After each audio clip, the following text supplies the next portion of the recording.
Hello, this is Glowin707 and welcome to my second How to Win at Fortnite video. I'm gonna show some not too particularly interesting use of traps later in this game.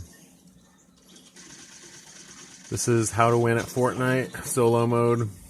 It's geared towards newer players, how to maybe, deal with players who have much better building skills and all around better attacking tactics, and to be able to survive that kind of stuff and get to the end of a game and be the last player still fighting.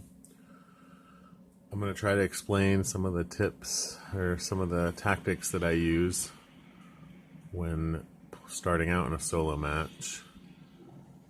I'm going to go ahead and try to switch this over to gameplay mode as soon as I jump out. I'm not even sure where I land in this one. This is unscripted, just reviewing a game from probably about a week ago. You can see the excess speed is kind of lagging up the replay.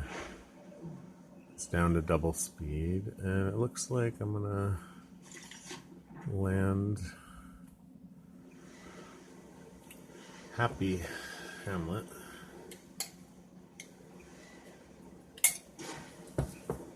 I'm eating ice cream while I narrate this. So we're just watching in double mode.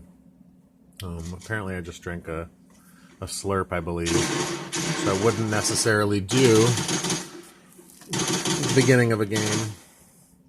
I tend to hang on to slurps because they're good for helping win a game at the end, whether it's surviving the storm, or you could drink one right before fighting an opponent and it'll be constantly healing you, slowly but steadily, as you're fighting them.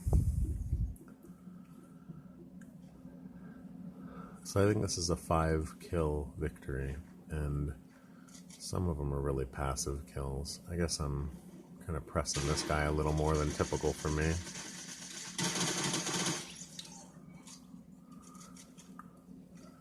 Alright, so immediately I'm going to heal up, and I'll probably start going for materials and assume that there aren't other players around. Let's speed it up a little and we'll just see what I tend to get.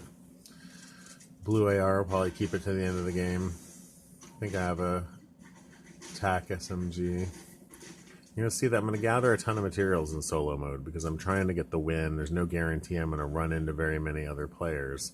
So I'm going to go for lots of fencing, brick walls, or actual stone. That pays a lot of brick per swing. Sometimes, apparently, I'm not too concerned with how quickly I get to things. Been using boogie bombs a lot. I'm not sure if I'm going to use one at the end, but I'll probably keep that in my inventory till the end of the match.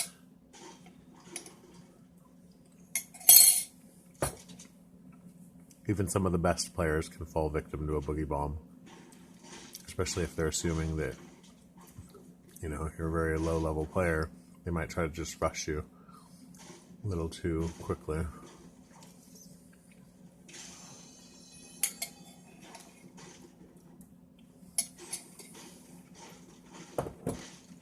Let's speed it back up.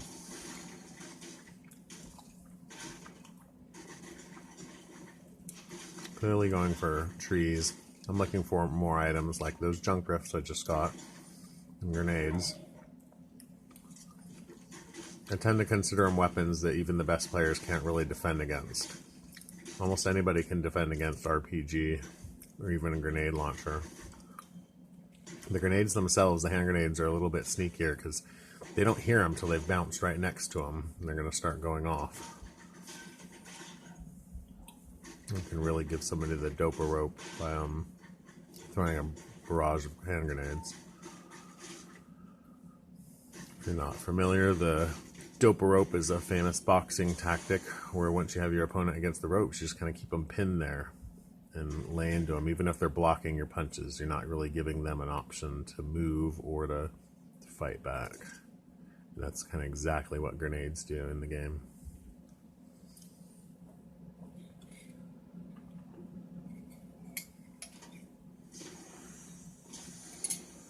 I'm not worried about a little bit of storm damage. I'll be able to get it back from a campfire without having to use anything. So again, we can't see exactly my loadout. Oh, maybe we can.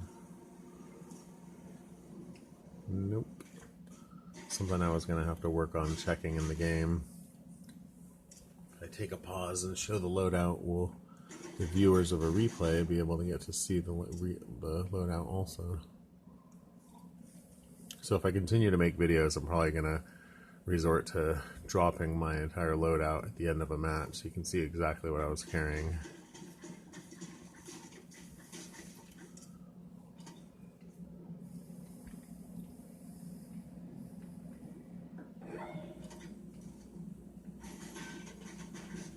Apparently nothing useful from the vending machine.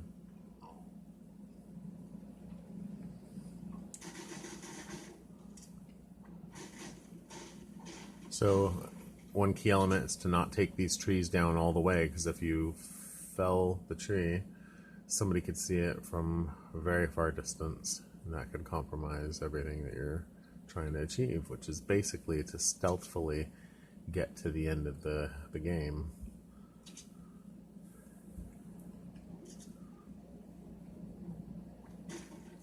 I'm going to stay low. I'll tend to stay not, to not go over all the hilltops, even though I might kind of skirt around them. Unless I'm assuming, you can see from the circle that I already have cleared the left, and I'm almost certain there's nobody on my left unless they were coming out of the storm, which is a lot less likely. So skirting around in a clockwise motion is another good way to avoid contact with opponents. Just stay to the lower areas, so if you're not up on a hill, again, fewer people can see you, detect you.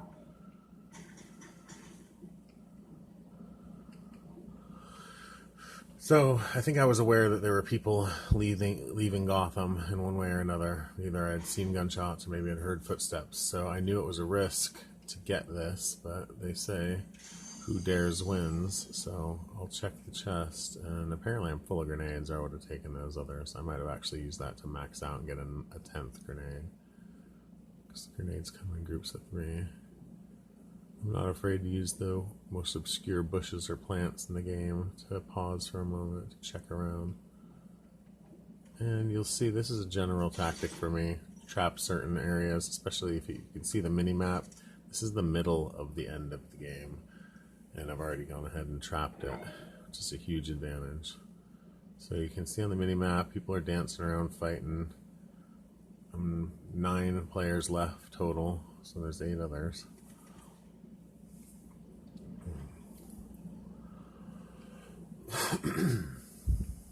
I will bide my time until I don't have the storm circle. So out of these 9 players, let's see how many I can manage to get. Oh, and they're drifting towards me. And back to safety. They're all kind of meandering about. It appears they don't want to fight too much. It looks like there's people actually chasing each other, not fighting. And I believe here comes our first catch of the day in a moment now. Well, maybe not. I think that they were all kind of afraid to move into the center of the map. Except this brave soul.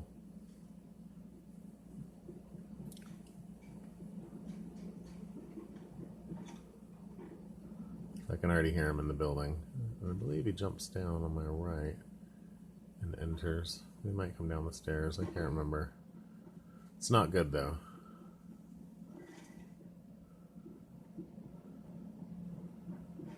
Apparently there's 2 people on my building.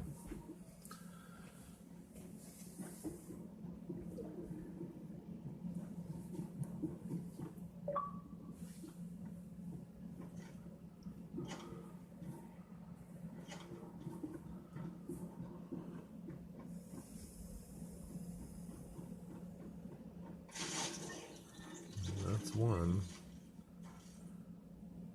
Instantly upgrade my shotgun, take the other trap.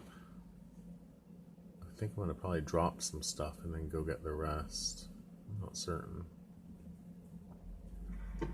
I gave him a little spin in case he was spectating while I'm biding my time and contemplating change of tactics.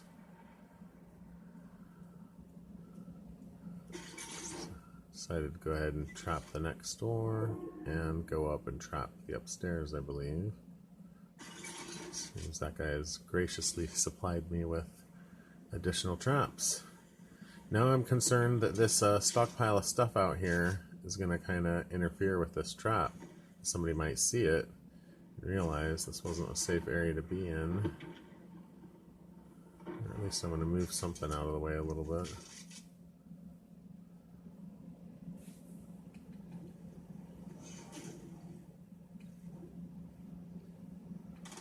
Let's speed it up a little. Another player down. Another upgrade of weapons. See how quickly I take the grenades. And I brought the shock bombs back with me in case I need to use them. And I want his materials, I'm certain, and to peek out. I'm pretty sure I'm maxed out on mats by now, though. I see more grenades. And being my favorite weapon, I think I'm contemplating throwing a couple grenades at that guy just so I can pick this up. Although I didn't know he was in there, I could tell from the shots that there was somebody that direction. Seeing there's only 3 people left, I'm not really worried about taking anybody down if he's fighting the other person for me, which he is. So somebody else has landed on my building, and I really feel for them, but I can't warn them that I'm here, and I think I already am by running around. I'm going to make sure I have an additional exit.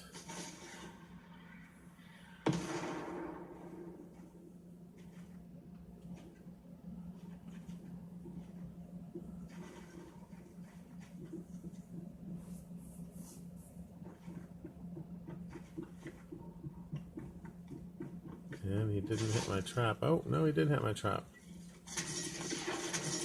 And I'm immediately going to barrage this guy with... Oh, he was covered by the giant cable. That's quite interesting. Looks marked up. The grenade barrages don't quite finish him either, but I think I know that he's down there somewhat and contemplating probably building over him. But I think I've realized that he's probably damaged and was at perfect health, and I should just start fighting normally. Not really afraid of his RPG at all. I have tons of materials. But here he comes, regular build battler. And me feeling, you know, at the most a mediocre build battler. I'm going to try to hang with him for a little bit, and then probably decide to go back to ground level perhaps, or to at least fight back, because if you don't fight back, you're going to be in trouble. And I'm pretty sure that drop killed him.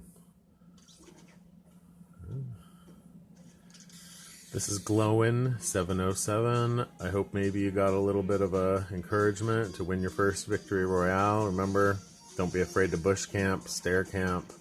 Just stay in a corner, lay a trap. Nobody deserves an easy target, so stay unseen, and I hope to have you watch another video sometime soon. Thank you.